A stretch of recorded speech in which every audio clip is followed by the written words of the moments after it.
Oh, okay. I think no,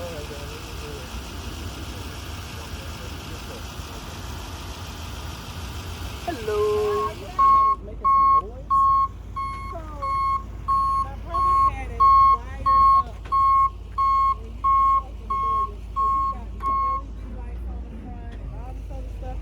And so, mine's all up under Oh yeah, I see that. And so, when he gets ready to start it, he used to have to go under the hood and flip the switch.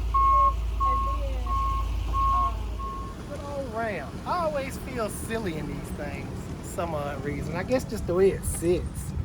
I don't know. But I got that Jeep situated, got that in and got the backstory. It's pretty sad.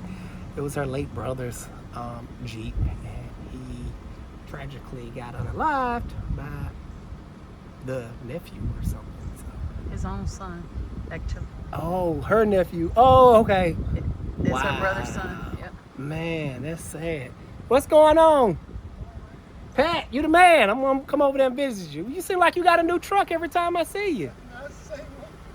I'm trying to get like you when I grow up. So I'm gonna pull this in and run some codes and go from there. This is an old Amazon van. Well, speaking of Amazon, guys, you guys chime in below. I'm thinking about doing the Amazon trucks. You never gave me a clear answer. Quack, quack, And he still ain't giving me no clear quack, answer. quack. Okay.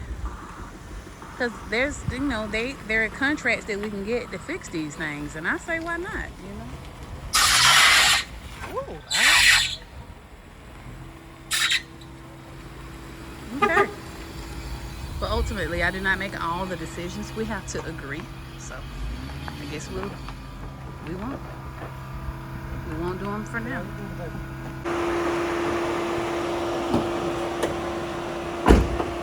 all right.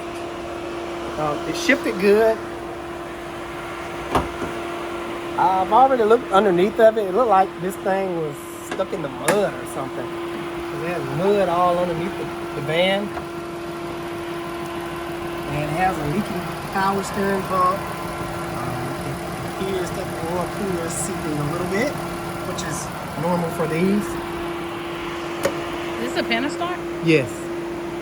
They put these Penastars in everything. Everything. Now they do come with the option with the 3-liter eco diesel. But I rarely see those.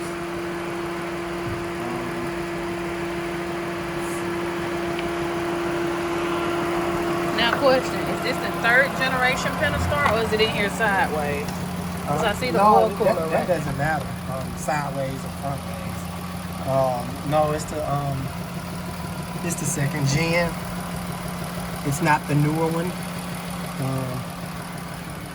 So I heard the whining noise, but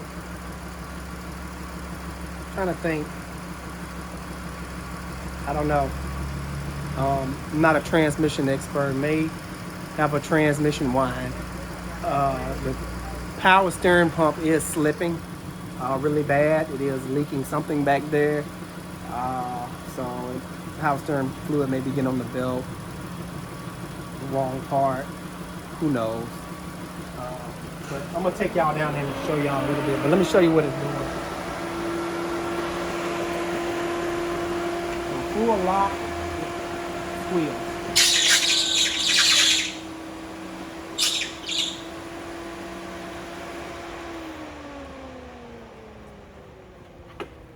Let's take a look.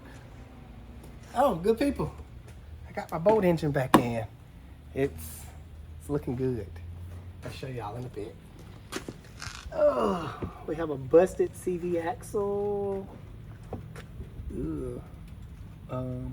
Yeah, that's definitely busted. Let's see, and it looked like it's new. Like it recently got put on. So cheap parts, perhaps. Let me take them underneath and show them all this mud. Yeah, I think they've been off-roading in this thing. But check out all the red Georgia clay. Try to get the lighting right for you.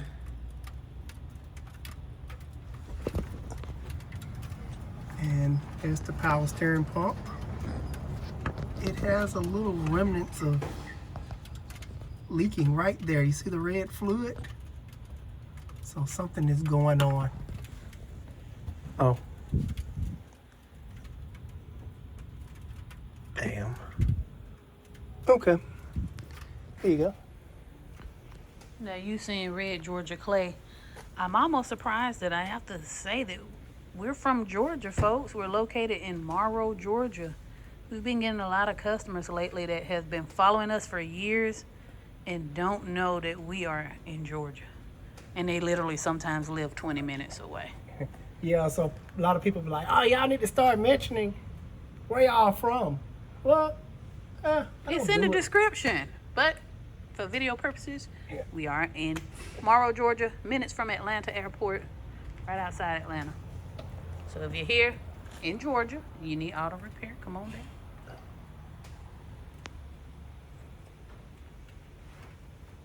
Well, my prescription for that Ram ProMaster that just recently left is a belt, the correct size belt, because it was definitely the wrong belt.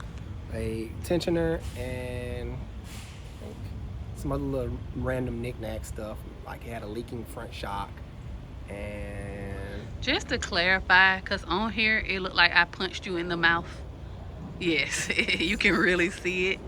My baby done burnt his lip, guys. So no, I he's was not getting eating, abused. Those little square Hot Pocket things. And I bit into it and it busted. They just busted out. The hot content just went out like, I burnt my lips. See, those was for the kids. The pizza rolls for the kids. Yeah, You know those what I'm saying? little Anyway, I just Yeah. want to let them know you're not being abused, okay? things. He always be, I would beat up on him. Not me. Nah, nobody beat up Alex on kick him. his own butt. Seriously, no. But the wrong size belt, need a tensioner. Slight power steering leak that I showed you. I have to look more into it. And gotta start there. So maybe a tune-up or whatnot. But as promised, I said I've been working on the boat. This week has been slow for me. So I got a chance to yank the engine up out the boat and change my coupler. Old coupler is over there along with my rear transom, but I can show you what I did if you want to stand up on that. This is just temporary because I want to test run it. I installed a single plane intake and with a 4-barrel carburetor. So I went from 2-barrel to 4-barrel performance with the performance intake. She runs great. I also had to change out the starter because the other starter just stopped working on me. But this is the old stuff. So I am waiting on the alignment tool so I can stop burning up my couplers and a new gasket. So maybe that'll be here maybe about Monday. Oh, this new stuff is heavy. But this is the 2-barrel, the old setup that it had. Just choking that little 305 down. Coupler that I burned up is right here. Yeah, I know I got a lot going on. Listen, I'm not trying to be a nagging wife, I promise. But it's like the more I organize, the more It's not me. what's going on. Like, what is going on? Well, most of the boat stuff, engine stuff that I gotta organize. Okay. One step at a time. You full of crap. That's why you laughing. But go ahead. This is the transom. This part goes through and connects. This part bolts to the back of the engine and it spins. And you can see it's not even, that's what it was doing inside the boat. Just straight up burn up. So when this part is not aligned with this part straight, this part gets burned up. So it'd be like, it'd be just off center. Lines up the rubber. So that's why we kept breaking down. Yes, because I think one of the commenters was like, you need to align the engine. I mean, align the thing with the thing. I was like, It's fine. See, I was able to get away with it the first time because I went back in with a V6 and I didn't, same engine, same everything. So everything lined back up perfectly. So that's why the first run went well. It's just the engine didn't hold out. Second go around, I swapped it over a V8. And yeah, I've been burning up couplers ever since. Who's Tahoe? Who's what? Whose Tahoe is it? Oh, we're doing a computer. CJ doing a computer on it. Yeah. Earlier this week, this is why I don't get into performance stuff. It's not this Honda, but this Honda up on the hill. So it came in, we just did a timing belt on it. We're just checking for pending codes. We don't want it to leave and the check engine light pop on. Well, I guess it's Honda day. Everybody's pulling up in Hondas. But I have a Civic 13 Civic SI that I had to diagnose earlier this week, and it was running too rich and just running crappy pretty much. So diagnosed it. I was like, we're gonna replace the O2 sensor, and it failed the thing. I can't even open it. I locked it. A nice looking car. It failed my fuel pump drop down test. I hooked up the pressure, turned the car off.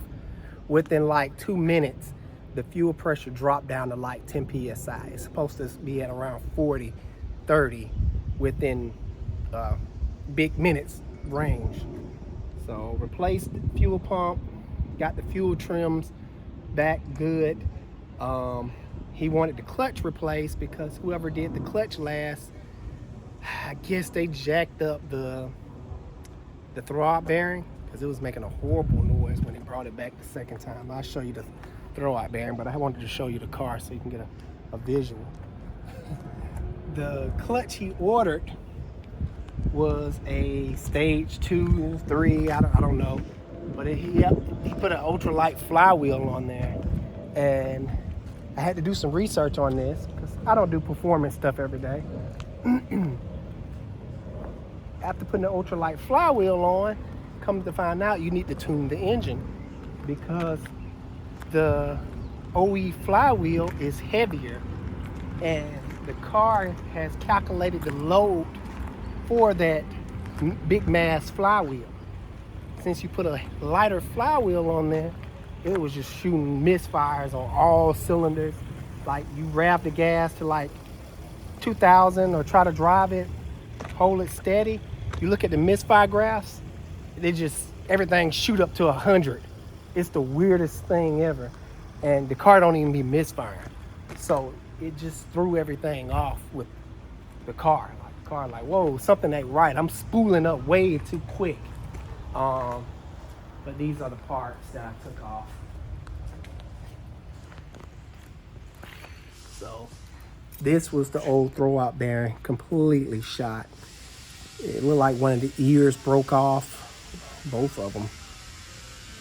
So I don't think they installed it correctly. This is the clutch. This is the old flywheel. This is how this part goes, and it was just screeching, making a horrible noise. So he need to go take that to a tuner shop to have the car retuned or have those misfire monitors shut off, because it's gonna keep doing that. We learn something new every day. Of course, my cousin knew about this because that's all he do is Honda stuff. So. JDM John? Yeah, JDM John. And I called him just to clarify. He was like, yeah, you have to use Honda or get it retuned because it's not gonna be right. I thought I heard a kid.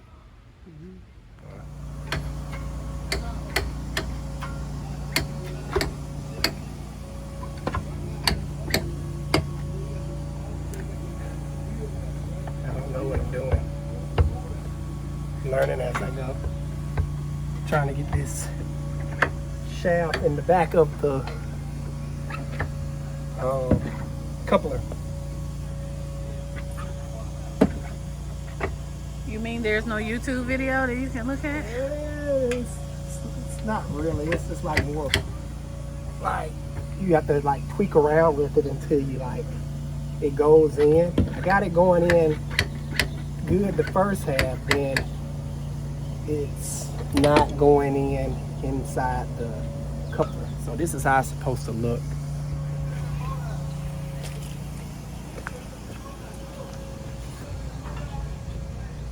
So this part goes on the gimbal bearing.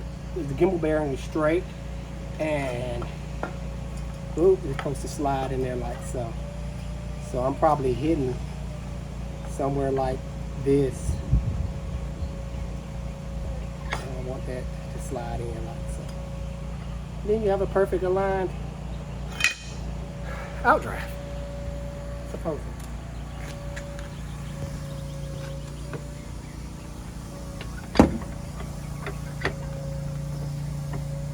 To the naked eye, it looks straight.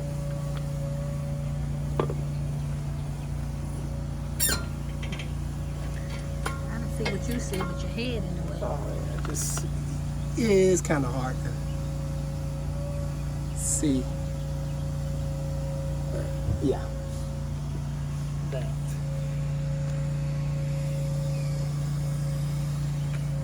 Okay. Just a little trial and error.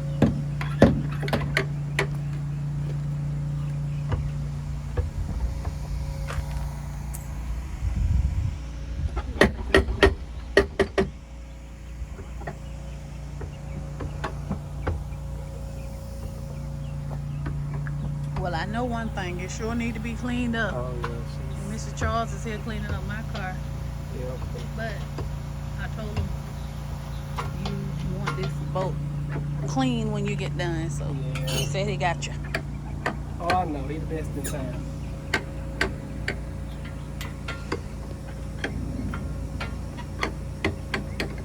Oh, I messed it up at.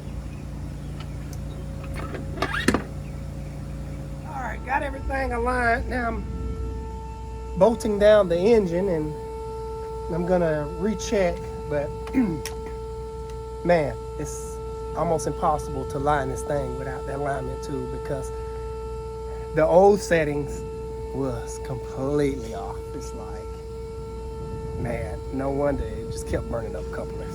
So I just want to know, where's my compensation for being stuck out on the hot lake with you, hand paddling, Well, that's exercise. praying that somebody come rescue me. And I gotta say, each time someone did, but Yeah. still, all because you didn't want to get the right tool, man. Because I didn't even know. Got my babies all shell shocked. They don't even want to get on the boat no more. No, they don't. What I didn't know, that the back, since I've changed out the engine, it changed the whole geometry of the mount and the hardware. Like, this is one of the spacers for the rear mount. I had to drop this, find another spacer, drop down maybe about 2/4 of an inch lower, and get the back straight. Then on the front, I had to lose this bottom nut because the engine mount set on, it set on top of this, and that brought the front up a little bit more, and it wasn't right for the V8. So yeah, this engine wasn't never designed for this boat, I don't think. No, it wasn't, because when I originally put the engine in, I had to chop off a section of the floor, and I lost interior space because not only I had to chop off a section of the floor, I had to bring the seat housing up maybe about 3 inches, 2 to 3 inches. That was about 2 inches, because you can see where the old seat went. It went right here, but it's gonna run into the pulleys, so I actually put it right here. So let's see, no.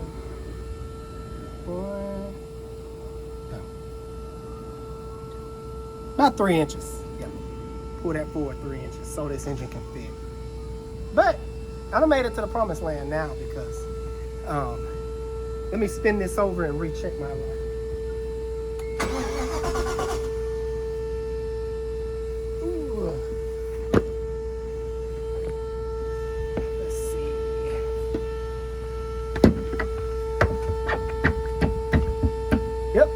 straight down in there. I give it a little love tap to make sure. Good to go. And it spins nice and easy. And it comes out nice and easy. I'm pretty happy with that. This alignment tool is slightly bent right here. That's just how they sent it to me, but this part don't matter. It's all about from here up. So she's gonna work this time and be reliable. I'm very happy. So I'm gonna get it washed up, and guess next time y'all see me out on the lake, give it hell and see if she breaks again. If she breaks again, I'm just gonna be like, the heck with this boat. I'm just gonna buy another one. I'm not cut out for boat mechanicing, I guess, if it messes up again. So we'll see, guys. Y'all wish me luck. But until next time, Alex Car Doctor out. See you on the next video.